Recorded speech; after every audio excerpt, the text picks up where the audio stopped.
अरे देवर जी, आप इतनी जल्दी आ गए, क्या बात है। आज हाफ डे था क्या? नहीं भाभी, मेरा लंच मेरे दोस्त ने खा लिया था। सोचा घर जाके आपके हाथ का गर्मा गर्म खाना खाऊंगा।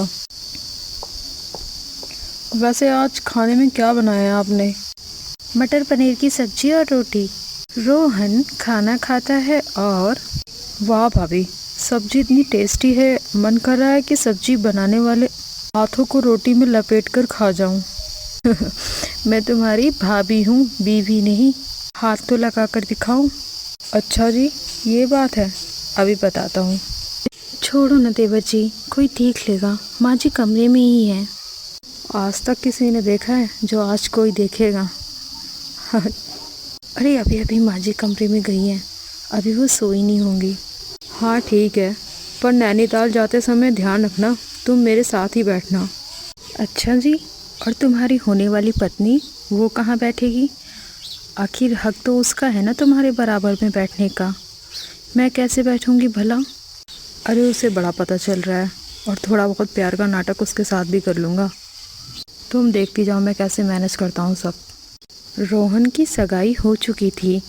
रोहन की मंगेतर की बहन का लड़का हुआ था, जिसका नामकरण होना था, जिसमें रोहन की फैमिली को भी इनवाइट किया था।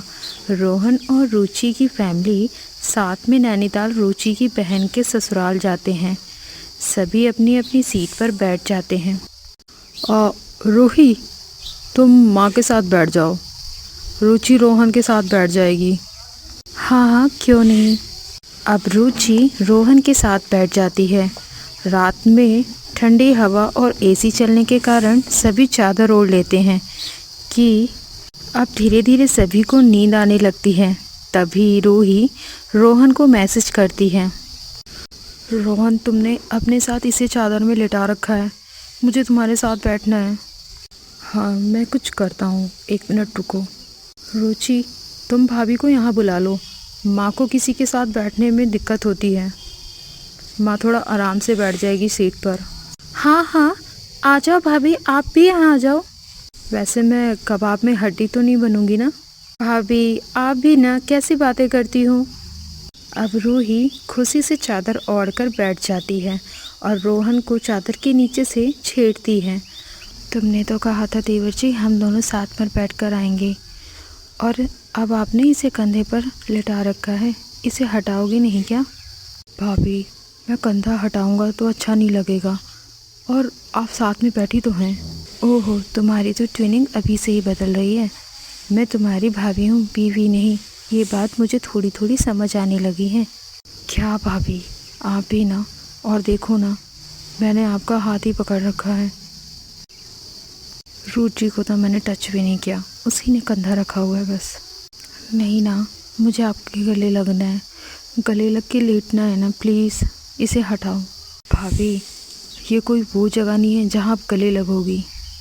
जैसे ही सब गहरी नींद में सो जाते हैं तो रूही और रोहन ट्रेन के वॉशरूम में जाने लगते हैं। तभी, अरे भाभी, रोहन, आप कहाँ जा रहे हो? अरे वो भाभी को वॉशरूम जाना था, सब सो रहे थे तो मुझे लगा अकेले भेजना ठीक नहीं है, तो मैं ही चला जाता हूँ। मैंने किसी को जगाया नहीं, सोचा परेशान होंगे तुम लोग। कोई नहीं भाभी, मैं चलती हूँ ना तुम्हारे साथ। नहीं नहीं, तुम आराम करो, हम चले जाएंगे। रूही और रोहन वॉशरूम में पहुँचते हैं और इनकी बेशर्मी चालू हो जाती है। सुबह होती है और सब नैनीताल पहुँच जाते हैं।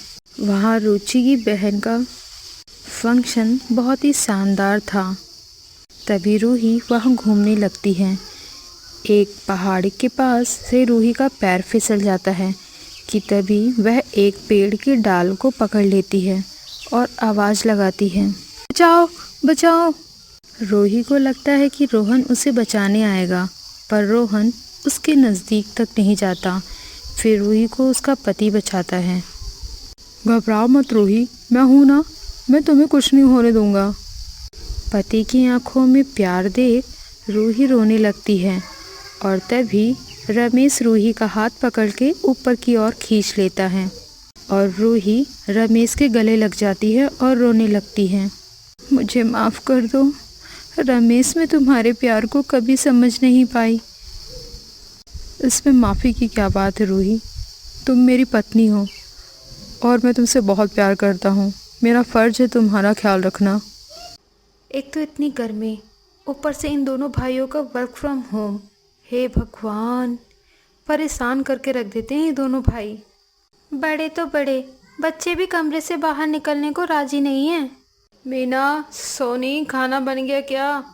खाने का वक्त हो गया बेटा। जी लाई मम्मी जी, बस 2 मिनट। लगा दो बेटा खाना, मैं सबको बुला लेती हूँ। उनको बुलाने का क्या फ़ायदा मम्मी जी, वो तो राजा महाराजा की तरह अपने कमरे में ही खाएंगे।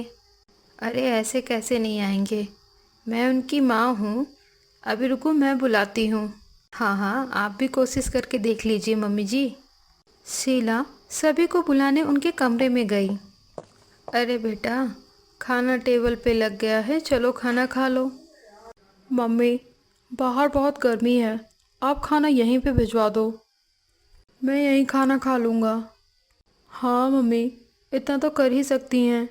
आपकी दोनों बहुएं, आखिर काम ही क्या होता है उनको। आह, जैसे तुम दोनों काम करते हो ना, वैसे वो दोनों भी काम करती हैं। तुम्हारा काम काम है और उन दोनों का काम काम नहीं है। मतलब उनके काम की तुम्हारी लाइफ में कोई अहमियत नहीं है। हाँ, अरे बस खाना ही तो बनाती है माँ।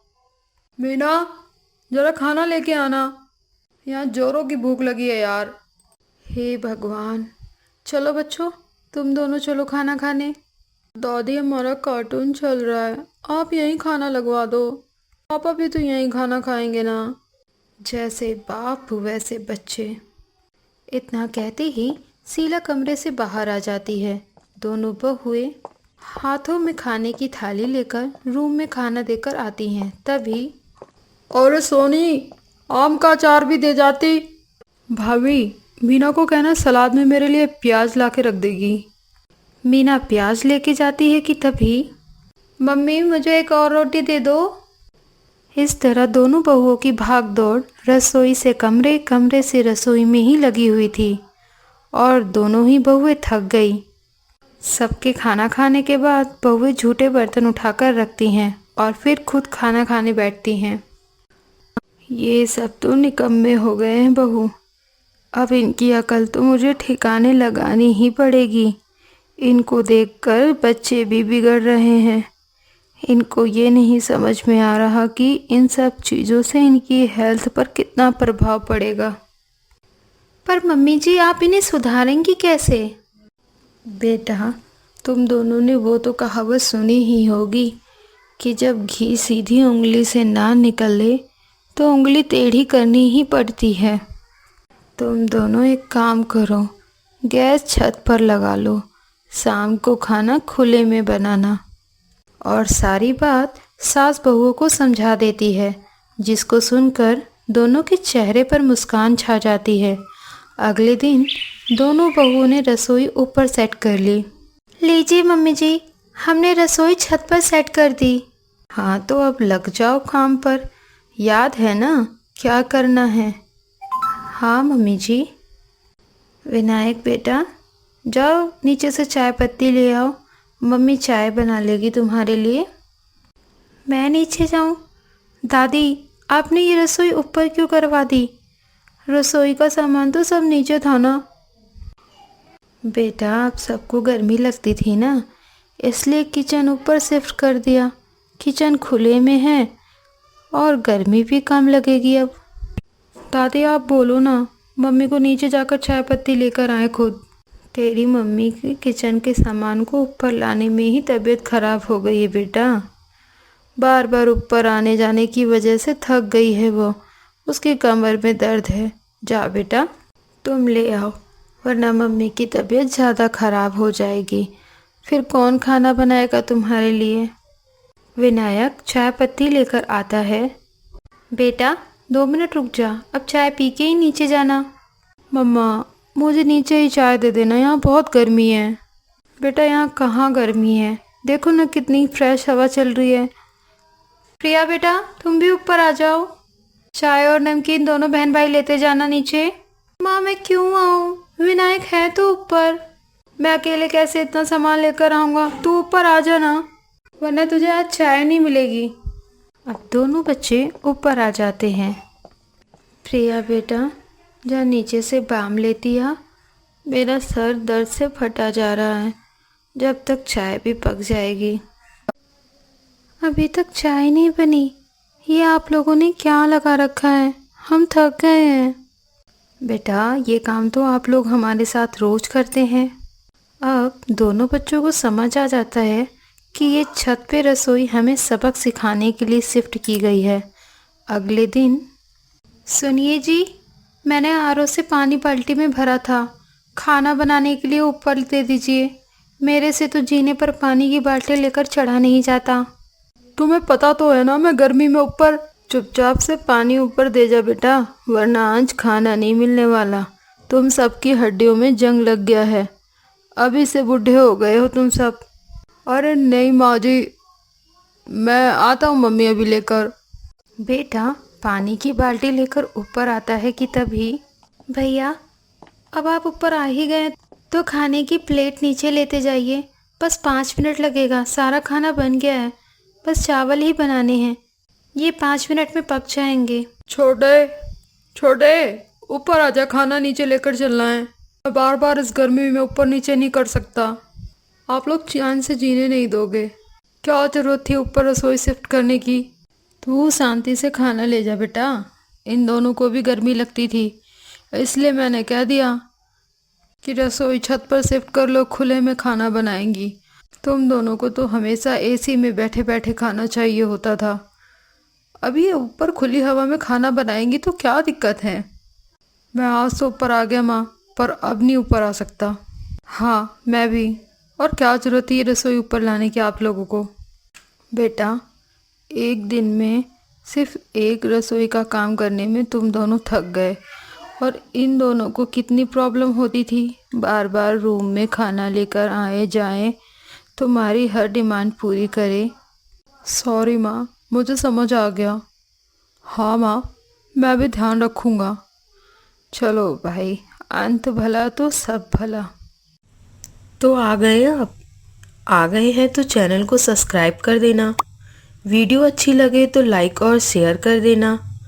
और हाँ, बेल आइकन ज़रूर दबा देना ताकि आपको हमारी नई वीडियो की नोटिफिकेशन मिल सके।